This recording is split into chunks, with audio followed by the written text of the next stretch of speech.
जब हम सांस लेते हैं तो वायु प्रत्यक्ष रूप से हमें 3-4 स्थानों पर ही महसूस होती है।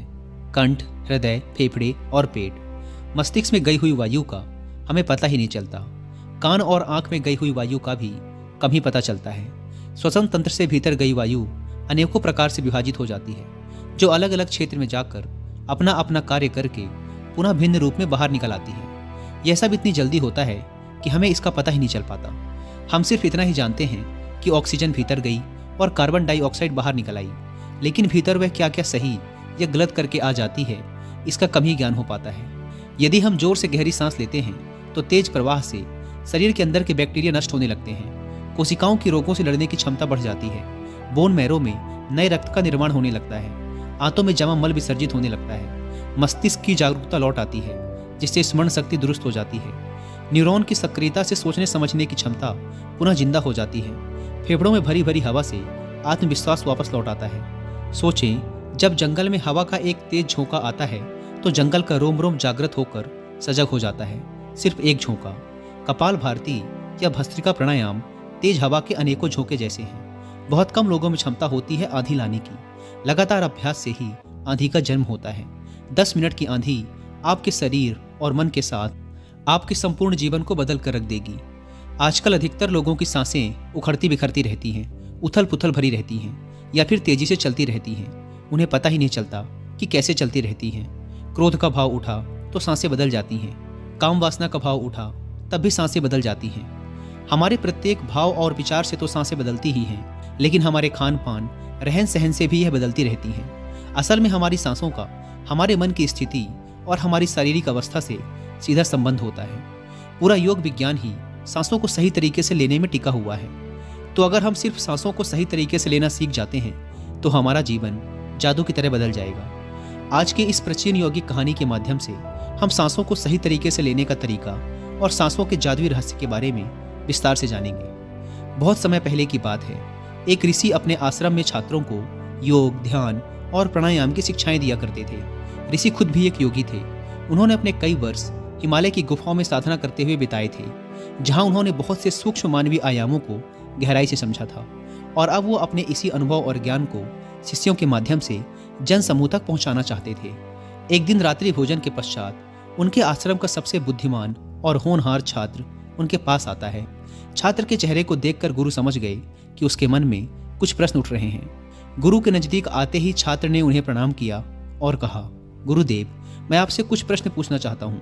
गुरु ने मुस्कुराते हुए कहा, मुझे मालूम है, ये तो मैं तुम्हारे चेहरे को देखकर ही समझ गया था। पूछो, क्या प्रश्न है तुम्हारे? छात्र ने कहा, आप अक्सर कहते हैं कि योग, ध्यान और प्राणायाम का मूल आधार हमारी सांसें ही हैं, और अपनी सांसों पर नियंत्रण पाते ही हम अपने मन और विचारों पर नियंत्रण पा लेते हैं। तो आज मैं आपसे सांसों के रहस्य और उसके यौगिक विज्ञान के बारे में विस्तार से जानने आया हूँ। यह सुन गुरु ने एक हल्की मुस्कान दी और फिर कहना शुरू किया, जैसा हमारा मन होता है, हमारे सांसों की गति भी वैसी ही होती है, या फिर जैसी हमारी सांसें होंगी वैसी ही हमारी मनोदशा हो जाएगी। यानी हमारी सांसों से सब कुछ जुड़ा हुआ है। जो हमारे भीतर घटता है वह भी, और जो हमारे बाहर घटता है वह भी। हमारे जीवन में घटने वाली हर एक घटना हमारी सांसों से गहरा संबंध रखती है। मतलब कि हम अपनी सांसों की गति पर नियंत्रण करके अपने मन और विचारों पर नियंत्रण कर सकते हैं। अगर तुम किसी सच्चे योगी या साधक को ध्यान से देखो तो तुम्हें उसके चेहरे पर एक गजब का ठहराव दिखेगा। एक सच्चा योगी बुरी से बुरी परिस्थिति में भी खुद को स्थिर और शांत रख सकता है। एक योगी अपनी भावनाओं को नहीं दबाता, बल्कि वह अपनी सांसों पर नियंत्रण हासिल करता है, और सांसों को नियंत्रित करते ही वह अपने मन पर नियंत्रण पा लेता है। और जिस व्यक्ति का मन उसके नियंत्रण में है, उसके पास उसकी सभी समस्याओं का समाधान है।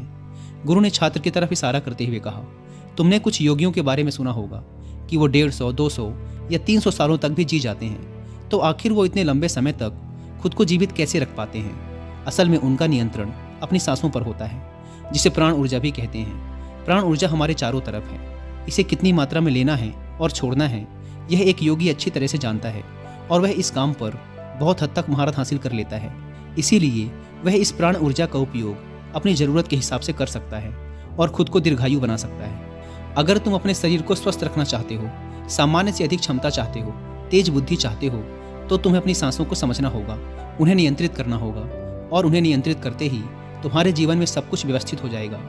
असल में डर, चिंता और परेशानी जैसी कोई चीज़ नहीं होती। यह तो सिर्फ हमारे मन और भावनाओं की उपज है, और हमारे मन व भावनाओं को केवल एक ही चीज़ नियंत्रित कर सकती है, और वो है हमारी सांसें। हमारे अंदर का क्रोध, चिंता, जलन, खुशी, अहंकार, बदला लेने की भावना, यह सब कुछ हमारी सांसों के हिसाब से चलता है। अगर हमारी सांसों पर हमारा नियंत्रण है तो यह सभी विकार भी हमारे नियंत्रण में हो जाते हैं। अगर तुमने कभी किसी बच्चे को सोते हुए देखा हो तो तुमने अनुभव किया होगा कि जब वह बच्चा सांस अंदर लेता है तो उसका पेट फूलता है, और जब सांस छोड़ता है तो पेट पिचक जाता है। यानी कि एक बच्चा अपने पेट, अपनी नाभि से सांस लेता है, जो कि सांस लेने का सबसे प्राकृतिक और सही तरीका है। अपनी इस गहरी और लंबी सांस की वजह से बच्चे का मन उत्साहित और हल्का रहता है। उसका शरीर ज़्यादा प्राकृतिक तरीके से काम करता है। तुमने देखा होगा, बच्चा अपने मन में किसी भी बात को ज़्यादा लंबे समय तक नहीं रखता, और ना ही वो किसी से ज़्यादा लंबे समय तक गुस्सा रह सकता। अगर उसे किसी गलती पर डांट या मार भी दिया जाए तो वह कुछ समय बाद उसे भी भूल कर अपने खेल में मग्न हो जाता है। बच्चा इतना सरल इसलिए हो पाता है क्योंकि उसकी सांसें प्राकृतिक रूप से चलती हैं, यानी नाभि से। बच्चे के शरीर को विकास चाहिए, विकास के लिए ज़्यादा ऊर्जा, और ज़्यादा ऊर्जा के लिए ज़्यादा लंबी सांसें। इसीलिए प्रकृति ने उसे ज़्यादा लंबी सांसें दी हैं। हालांकि यह लंबी सांसें हर मनुष्य को दी गई हैं, लेकिन इंसान ने अपने जीवन में कुछ अप्राकृतिक परिवर्तन कर अपनी सांसों को छोटा कर लिया है। वह पेट के बजाय अपने सीने से सांसों को लेता है। हम जितनी छोटी सांसें लेंगे उतनी चिंता और बकवास से भरे रहेंगे। हमारी सांसें जितनी लंबी और गहरी होंगी, हम उतने ही खुश और शांत रहेंगे। गुरु ने आगे कहा, एक व्यक्ति 1 मिनट में 14 से 15 सांसें लेता है। सांस का सीधा संबंध हमारी मन की स्थिति और हमारे शारीरिक कंपनों से है। अगर 1 मिनट में ली जाने वाली सांसों की संख्या 11 से नीचे आ जाए तो हम अपने आसपास होने वाले कई कंपनों को समझना शुरू कर देंगे, यानी जानवरों की आवाज़ें हमारे लिए स्पष्ट हो जाएंगी। तुमने सुना होगा कि शेर और बाघ जैसे खुखार जानवर भी कुछ योगियों के सामने आते ही पालतू बिल्ली की तरह व्यवहार करने लगते हैं। ऐसा इसलिए हो पाता है क्योंकि उन योगियों ने अपनी सांसों की संख्या को कम करके जानवरों की आवाज़ों, उनकी भावनाओं और कंपनों के साथ एक संवाद स्थापित कर लिया है। अगर 1 मिनट में ली जाने वाली सांसों की संख्या 9 से कम हो जाए तो पेड़ और वनस्पति जो फैला रहे हैं वह समझना हमारे लिए आसान हो जाएगा। अगर हमारी सांसें 6 से कम हो जाती हैं तो बेजान चीज़ें कैसे काम करती हैं यह समझना हमारे लिए आसान हो जाता है। बेजान चीज़ों के कंपन और उनसे जुड़ी ध्वनियाँ हमारे लिए स्पष्ट हो जाती हैं। दूसरे शब्दों में ब्रह्मांड की प्रकृति समझी जा सकती है, और इसी स्थिति पर पहुंचकर ही बहुत से योगी और ऋषि मुनि ब्रह्मांड के रहस्यों और उनमें घटने वाली घटनाओं की भविष्यवाणी कर देते हैं। हमारा शरीर जितना स्थिर होता चला जाएगा, हम उतनी ही सांसें कम लेंगे। अगर हम अपने पूरे शरीर को स्थिरता के एक निश्चित स्तर तक ले आएं और बहुत तेजी से सांस ना ले रहे हों तो हमारा बोध बढ़ता चला जाता है। दोस्तों, योग विज्ञान के अनुसार एक साधक अपनी सांसों पर नियंत्रण करके ऐसी बहुत सी चीज़ें कर सकता है जो साधारण इंसानी जीवन से परे है। यौगिक परंपरा में तो ये भी कहा जाता है कि अपनी सांसों को घंटों तक रोककर व्यक्ति एकदम ही नए मानवीय आयामों का अनुभव कर सकता है। ऐसी बहुत सी बीमारियां जो जानलेवा हो सकती हैं या जिनका कोई इलाज नहीं है, उन्हें केवल अपने मन और दिमाग पर नियंत्रण रखकर ठीक किया जा सकता है। अपनी सांसों पर नियंत्रण करके व्यक्ति एक ऐसी मानसिक स्थिति तक पहुंच सकता है जहां जीवन में आने वाले उतार चढ़ाव उसे परेशान नहीं कर सकते। कुछ लोगों को ये सब बातें बस एक कहानी लग सकती हैं, क्योंकि आमतौर पर लोग ऐसा नहीं करते और कोई भी चीज़ जिस पर उन्हें यकीन नहीं होता उसे अंधविश्वास कहकर नकार देते हैं। लेकिन पुरानी यौगिक परंपराओं का पालन करने वाले लोग ऐसी बातों का दावा करते हैं। उन्हीं लोगों में से एक हैं स्वामी रामा। स्वामी रामा हिमालय की गुफाओं में रहा करते थे। उन्होंने बचपन से ही योग के सीक्रेट्स को प्रैक्टिस किया था। 1970 में स्वामी रामा एक अमेरिकन रिसर्च लेबोरेटरी में गए। अपनी सांसों पर नियंत्रण करके उन्होंने अपने दिमाग और मन पर इतनी निपुणता हासिल कर ली थी कि वो जब चाहें और जितने समय के लिए चाहें अपनी सांस, ब्रेन वेव्स, हृदय की धड़कन और शरीर में बहने वाले खून को भी रोक देते थे। लेबोरेटरी में मौजूद डॉक्टर्स ने स्वामी रामा के शरीर पर रिसर्च की और उन्हें मृत घोषित कर दिया। लेकिन इस अवस्था में भी स्वामी रामा सब कुछ महसूस कर सकते थे और सुन सकते थे। यह देखकर वहां मौजूद रिसर्चर्स की टीम दंग रह गई। साथ ही स्वामी रामा अपने शरीर में अपनी मर्जी से ट्यूमर की ग्रोथ को घटा और बढ़ा भी सकते थे। थोड़ी देर पहले तक रिसर्चर्स की जिस टीम को हिमालयन योगियों के सारे दावे अंधविश्वास और पाखंड से भरे लगते थे, वो अचानक से उन्हें इनर साइंस प्रतीत होने लगे थे, एक भीतरी विज्ञान जो साधारण मनुष्य की कल्पना से भी परे है। सांसों को ध्यानपूर्वक लेना यह एक प्राचीन यौगिक टेक्निक है। एक योगी जिसने अपनी सांसों पर नियंत्रण हासिल कर लिया है, वो जब चाहे अपनी सांसों को रोक सकता है। स्वामी रामा के अनुसार अगर आप अपनी सांसों को समझ गए तो आपके शरीर में होने वाली वो बीमारियां जिनका इलाज आज मेडिकल साइंस के पास भी नहीं है, सांसों के माध्यम से उन्हें भी ठीक किया जा सकता है। श्वास के गूढ़ रहस्यों को समझाने के लिए बाद में स्वामी रामा ने अपने कुछ साथियों के साथ मिलकर एक किताब भी लिखी है जिसका नाम है साइंस ऑफ ब्रेथ। अगर आप चाहें तो इस किताब की हिंदी में बुक समरी भी सुन सकते हैं कुकू एफएम ऐप पर। इस बुक समरी में आपको यौगिक और साइंटिफिक दोनों तरीकों से श्वास के विज्ञान को समझाने का प्रयास किया गया है। कुकू एफएम की बात करें तो यह इंडिया का लीडिंग ऑडियो शो प्लेटफॉर्म है और मैं पर्सनली इस ऐप को इसलिए भी यूज़ करता हूँ क्योंकि यहाँ मुझे 7 इंडियन लैंग्वेजेस में 10,000 से भी ज़्यादा किताबों को सुनने का ऑप्शन मिल जाता है, वो भी एक बुक से भी कम की कीमत पर। इस ऐप का एक फीचर जो मुझे रेगुलर मोटिवेट करता है ज़्यादा से ज़्यादा ऑडियो शोज को सुनने के लिए, वो है माई डैशबोर्ड का ऑप्शन, जिसके थ्रू हम अपनी डेली परफॉर्मेंस को ट्रैक कर सकते हैं। जैसे कि हमारी मंथली रैंक क्या है, हमने अपना लिसनिंग टारगेट पूरा किया या नहीं। अगर हम अपना डेली टारगेट पूरा नहीं करते तो ये हमें रिमाइंडर भी भेजता है। जैसे कि आप देख सकते हैं इसमें बता रहा है कि पेड यूज़र हर रोज़ लगभग 60 मिनट का कंटेंट इसमें सुनते हैं। यहाँ डिटेल के ऑप्शन पर क्लिक करके आप अपनी परफॉर्मेंस को डीपली ट्रैक कर सकते हैं। इस सेट गोल के ऑप्शन पर क्लिक करके आप अपना डेली लिसनिंग गोल भी सेट कर सकते हैं, जैसे मैंने 30 मिनट सेट कर रखा है। दोस्तों, इस नए साल के रेजोल्यूशन में अगर किताबों को अपने जीवन का हिस्सा बनाना आपका एक गोल है तो इसमें कुकू एफएम आपकी डेफिनेटली हेल्प कर सकता है। और आप सभी लोगों के लिए एक ऑफर भी है। अगर आप WI50 कूपन कोड का यूज़ करके कुकू एफएम का प्रीमियम सब्सक्रिप्शन लेते हैं तो आपको इसके फर्स्ट मंथ का सब्सक्रिप्शन पड़ेगा 99 रुपीज़ की बजाय सिर्फ 49 रुपीज़ का। ऐप को डाउनलोड करने की link description and first comment पर मिल जाएगी। गुरु ने आगे कहा, जब सांसें विचलित होती हैं तो मन भी अस्थिर हो जाता है, लेकिन जब सांसें शांत होती हैं तो मन भी स्थिर हो जाता है और योगी दीर्घायु हो जाता है। इसीलिए हमें अपने श्वास पर नियंत्रण करना सीखना चाहिए। गुरु ने शिष्य की आंखों में देखते हुए कहा, तुम्हें क्या लगता है कि क्या तुम जितनी लंबी सांसें अंदर लेते हो उतनी ही लंबी सांसें बाहर भी निकालते हो? नहीं। सामान्य स्थिति में हम जो सांसें अंदर लेते हैं उसकी लंबाई 10 अंगुल होती है और बाहर निकलते समय इसी श्वास की लंबाई 12 अंगुल हो जाती है। यहाँ 1 अंगुल का मतलब 1 अंगुली मोटाई से है। हमारी रोज़मर्रा की ज़िंदगी में कुछ काम ऐसे होते हैं जिन्हें करते समय जितनी लंबी सांस अंदर जाती है उससे कई गुना ज़्यादा लंबी सांस बाहर निकल जाती है। भोजन करते समय बाहर निकलने वाली सांस की लंबाई 16 से 17 अंगुल होती है। तेज चलते समय इनकी लंबाई 22 से 24 अंगुल हो जाती है। दौड़ते समय निकलने वाली सांसों की लंबाई 45 से 50 अंगुल तक पहुंच जाती है। संभोग करते समय 55 से 60 अंगुल। सोते समय नींद में बाहर निकलने वाली सांसों की लंबाई 60 से 70 अंगुल तक पहुंच जाती है। इसीलिए हमारे शास्त्रों में काम और क्रोध पर नियंत्रण रखने की बात कही गई है, क्योंकि यह हमारी प्राण शक्ति को क्षीण करते हैं। श्वास को इंसान की प्राण शक्ति भी कहा जाता है। जब एक 200 वर्षीय व्यक्ति से उसकी लंबी उम्र का राज पूछा गया तो उसने 2 ही चीज़ें बताई। पहला, नाभि तक भरकर पूरी सांस लें, और दूसरा, रीढ़ की हड्डी को हमेशा सीधा रखें। साधारण सी लगने वाली ये दोनों बातें योग और प्राणायाम की दृष्टि से बहुत महत्वपूर्ण हैं। असल में शरीर के अंदर जाने वाली सांस की लंबाई कम और बाहर निकलने वाली सांस की लंबाई ज़्यादा होती है। यदि किसी तरीके से बाहर निकलने वाली प्राणवायु की लंबाई को कम कर दिया जाए तो लंबी उम्र को प्राप्त किया जा सकता है। स्वर शास्त्र के अनुसार यदि बाहर निकलने वाली प्राणवायु की लंबाई 1 अंगुल कम हो जाए तो व्यक्ति निष्काम हो जाता है, यानी उसके अंदर से काम वासना खत्म होने लगती है। 2 अंगुल कम होने से आनंद की प्राप्ति होती है। 3 अंगुल कम होने से लेखन शक्ति बढ़ती है। 4 अंगुल कम होने से वाक सिद्धि प्राप्त हो जाती है। 5 अंगुल कम होने से व्यक्ति को दूरदृष्टि प्राप्त हो जाती है। 6 से 7 अंगुल कम होने से साधक के अंदर अति तीव्र गति से चलने की शक्ति आ जाती है।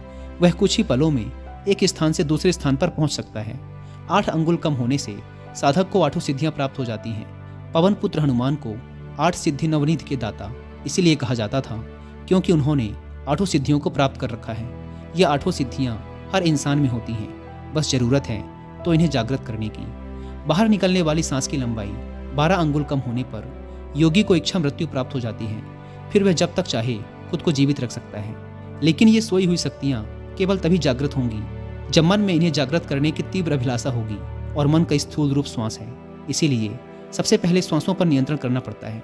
भगवान शिव पार्वती को बताते हैं, रात में ईड़ा नाड़ी और दिन में पिंगला नाड़ी को रोकने में जो सफल हो जाता है वही असल में सच्चा योगी है।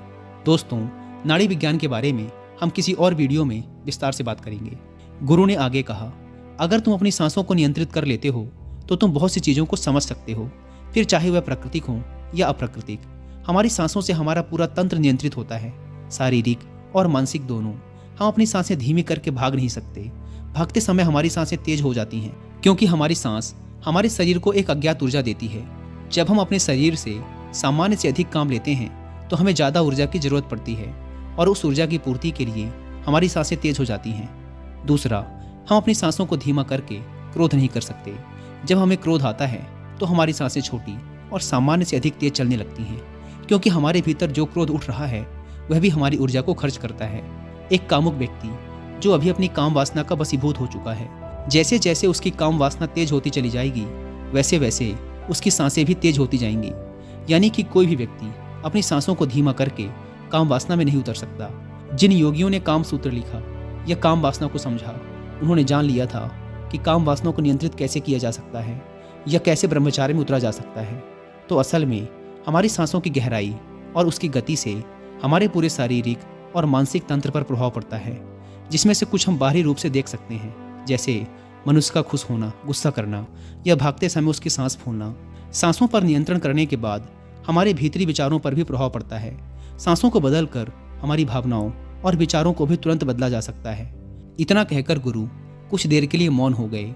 फिर उन्होंने कहना शुरू किया, मनुष्य के भीतर की सभी प्रतिभाएं उसके शक्ति बिंदु यानी उसके 7 चक्रों में छुपी होती हैं। अगर तुम्हें कोई व्यक्ति सामान्य से अधिक बुद्धिमान लगता है तो यह उसके चक्रों का प्रभाव है, यानी उसका कोई विशेष चक्र सामान्य व्यक्ति की तुलना में थोड़ा ज़्यादा सक्रिय है। इसी प्रकार से छठी इंद्रिय का सक्रिय होना यानी भविष्य में होने वाली घटनाओं को पहले ही अनुभव कर लेना, ये संभावना मनुष्य के आज्ञा चक्र यानी उसकी तीसरी आंख से संबंध रखती है। लेकिन कभी भी ये 7 चक्र किसी भी व्यक्ति में पूरी तरह से जागृत नहीं हो पाते। किसी में ज़्यादा तो किसी में कम, बस मात्रा का फर्क होता है। असल में व्यक्ति की सबसे बड़ी गलती ये है कि वो सीधे अपने मन पर नियंत्रण करने का प्रयास करता है, जो कि संभव नहीं है। उसे सबसे पहले अपनी सांसों पर नियंत्रण करने का प्रयास करना चाहिए। मन खुद ब खुद नियंत्रित हो जाएगा। हम इंसान अपने 5 इंद्रिय अंग नाक, कान, आँख, जिह्वा और त्वचा के माध्यम से इस जीवन को महसूस कर पाते हैं। लेकिन ऐसे बहुत से सूक्ष्म रहस्य और आयाम हैं जिन्हें ये हमारी 5 इंद्रियां नहीं पकड़ सकती। उदाहरण के लिए, एक कुत्ता जिस सूक्ष्म कंपन और सुगंध को पकड़ और महसूस कर सकता है, वो एक साधारण इंसान नहीं कर सकता। एक बिल्ली किसी भी अनहोनी को पहले ही महसूस कर लेती है और रोने लगती है। एक गिद्ध जो कि बहुत ऊंचाई से भी जमीन पर चलने वाले छोटे छोटे जीव को देख लेता है। साथ ही बंदर और ऐसे बहुत से पक्षी हैं जो किसी भी प्राकृतिक आपदा जैसे भूकंप, ग्रहण, समुद्री तूफान आदि के आने से पहले ही उसके कंपनों को महसूस कर लेते हैं और घटना के घटने से पहले ही सुरक्षित जगह देखकर खुद को छुपा लेते हैं। इन घटनाओं के कंपनों को मनुष्य नहीं पकड़ पाता। तो इस बात से हमें पता चलता है कि हमारे आसपास ऐसे बहुत से कंपन और तरंगे हैं जिन्हें हमारी ये 5 इंद्रियां नहीं पकड़ सकती, लेकिन कुछ जीव जंतु उन्हें पकड़ और समझ सकते हैं। तो अगर उन पशु पक्षियों की यह संभावना हमें मिल जाए तो हम एक अद्भुत मनुष्य बन सकते हैं। और क्योंकि हर जीव जंतु के सांसों की संख्या और उसके लेने का तरीका अलग अलग होता है, इसीलिए उन सब में संभावनाएं भी अलग अलग होती हैं। अगर हम भी अपने अंदर कुछ ऐसी अलौकिक विशेषताएं चाहते हैं तो अभ्यास के माध्यम से हमें अपनी सांसों की संख्या को कम करना होगा और उस स्तर पर ले जाना होगा जहां पर हम इन कंपनों को महसूस कर सकें। एक कुत्ता जो कि 1 मिनट में 27 से 28 सांसें लेता है, वो 10 से 12 साल तक जीता है। एक इंसान 1 मिनट में 14 से 15 सांसें लेता है और वह 80 से 100 साल तक जी सकता है। लेकिन एक कछुआ जो कि 1 मिनट में सिर्फ 5 से 6 बार ही सांसें लेता है, वो 500 से 600 सालों तक भी जी सकता है। इससे साफ स्पष्ट है कि जिस जीव के सांसों की संख्या जितनी कम होती है वो उतनी ही लंबी आयु तक जी सकता है। इसी चीज को समझकर हमारे पूर्वजों ने सांसों की संख्या को कम और उसकी गहराई को ज़्यादा करने के विज्ञान पर काम करना शुरू कर दिया था, क्योंकि वो समझ गए थे कि इंसान को जीने के लिए साल या महीने नहीं बल्कि एक निश्चित संख्या में सांसें मिलती हैं और सांसों के लेने की गति को कम करके उम्र को लंबा किया जा सकता है। लेकिन सांसों के धीमा और लंबा होने की यह गति प्राकृतिक रूप से होना चाहिए। इसमें व्यक्ति को श्वास के साथ किसी प्रकार की जोर जबरदस्ती नहीं करनी है, बल्कि अभ्यास के माध्यम से नाभि से भरकर सांस लेने को अपने जीवन का एक हिस्सा बना लेना है। इसके बाद गुरु थोड़ी देर के लिए रुके, एक लंबी सांस ली और फिर कहना शुरू किया। यौगिक प्रक्रिया में एक शब्द होता है, नाद या अनहद नाद। यह एक ब्रह्मांडी ध्वनि है। यह ध्वनि किसी साधारण मनुष्य को सुनाई नहीं दे सकती, क्योंकि यह वह ध्वनि नहीं है जो किसी टकराव से पैदा होती है। ध्वनि का सीधा सा विज्ञान है, जहाँ टकराव या घर्षण होगा वहीं कंपन होगा, और जहाँ कंपन होगा वहीं ध्वनि उत्पन्न होगी। और टकराव से पैदा हुई इस ध्वनि को हमारी इंद्री यानी हमारे कान सुन सकते हैं, परंतु हमारे शरीर के भीतर कुछ सूक्ष्म इंद्रियां भी निवास करती हैं जो अक्सर निष्क्रिय और शांत रहना पसंद करती हैं। लेकिन अगर हम इन इंद्रियों को सक्रिय कर लेते हैं तो वो नाद की ध्वनि को सुन सकती हैं। नाद एक ऐसी ब्रह्मांडीय ध्वनि है जो किसी घर्षण या टकराव से पैदा नहीं होती। ये ध्वनि बाहर भी है और हमारे भीतर भी। लेकिन जो व्यक्ति मानसिक अवस्था के उस स्तर तक नहीं पहुंचा, उसके लिए ये ध्वनि केवल एक कल्पना मात्र हो सकती है। लेकिन अगर तुम चाहो तो सही अभ्यास के माध्यम से इसे सुन सकते हो। शिष्य ने कहा, लेकिन गुरुदेव, वो अभ्यास क्या है? गुरु ने कहा, सबसे पहले तो तुम्हें रोज कुछ समय एकांत में बैठकर अपनी सांसों पर ध्यान देना है। देखो कि तुम्हारी सांसें सीने से आ रही हैं या पेट से। अगर सांस सीने से आ रही है तो सांस को पेट से लेने का प्रयास करो। यानी जब तुम सांस अंदर लो तो पेट फूले और जब छोड़ो तो पेट पचके। धीरे धीरे समय के साथ तुम्हारे सांस का केंद्र तुम्हारी नाभि से होता हुआ उसके नीचे चला जाएगा। यानी अब तुम्हारी सांसें तुम्हारे नाभि के नीचे से आ रही होंगी। लेकिन जिस दिन तुम्हारी सांसें प्राकृतिक रूप से बिना ध्यान दिए और बिना तुम्हारे प्रयास के रातों दिन तुम्हारी नाभि के नीचे से चलने लगेंगी, उसी पल से तुम नाद की ध्वनि को सुनने में सक्षम हो जाओगे। लेकिन याद रहे, इस स्थिति को प्राप्त करना इतना भी आसान नहीं है। इसके लिए बहुत ही दृढ़ निश्चय और अभ्यास की जरूरत पड़ती है। दोस्तों, चिंता, डर, तनाव व अपनी आदत के कारण जब हम हल्की और छोटी सांसें लेते हैं तो हवा केवल हमारे ऊपरी फेफड़ों तक ही सीमित रह जाती है, जिससे हमारे शरीर तक कम ऑक्सीजन पहुंचती है और कार्बन डाइऑक्साइड इकट्ठा होना शुरू हो जाती है। शरीर का माध्यम अम्लीय हो जाता है, जिससे हमारी रोग प्रतिरोधक क्षमता कम हो जाती है। हमारी नज़र कमज़ोर पड़ने लगती है, हमारी बौद्धिक और शारीरिक क्षमताएं भी कमज़ोर पड़ने लगती हैं और हमारा शरीर धीरे धीरे बीमारी की गिरफ्त में जाने लगता है। लेकिन जब हम गहरी और लंबी सांसें लेने का अभ्यास करते हैं तो इससे हमारे फेफड़े के निचले हिस्से पर भी ज़्यादा हवा पहुँचती है और न केवल हमारे शरीर को ज़्यादा ऑक्सीजन मिलती है, बल्कि हमारे निचले फेफड़े में जमा गंदगी भी बाहर निकलने लगती है। हमारे शरीर में कुछ ऐसी गंदगी जमा हो जाती है जिसे मल मूत्र या पानी के माध्यम से नहीं, सिर्फ हवा के द्वारा ही शरीर से बाहर निकाला जा सकता है। साथ ही गहरी सांस लेने से हमारा डर, चिंता और मानसिक तनाव भी कम हो जाता है और हम खुश रहने लगते हैं। गहरी सांस लेने के इतने सारे मानसिक और शारीरिक फायदे हैं कि अगर उन पर बोलना शुरू कर दें तो यह वीडियो और भी लंबी हो जाएगी। इसीलिए इस बारे में किसी और वीडियो में बात करेंगे और इस वीडियो को यहीं खत्म करते हैं। मुझे उम्मीद है कि आपको इस वीडियो से बहुत कुछ सीखने को मिला होगा। और जाने से पहले एक बार फिर याद दिला दूँ कि कुकू FM पर साइंस ऑफ ब्रेथ बुक की हिंदी में बुक समरी सुनना ना भूलें और मंथली सब्सक्रिप्शन पर 50% डिस्काउंट के लिए आप WI50 कूपन कोड का इस्तेमाल भी कर सकते हैं। धन्यवाद।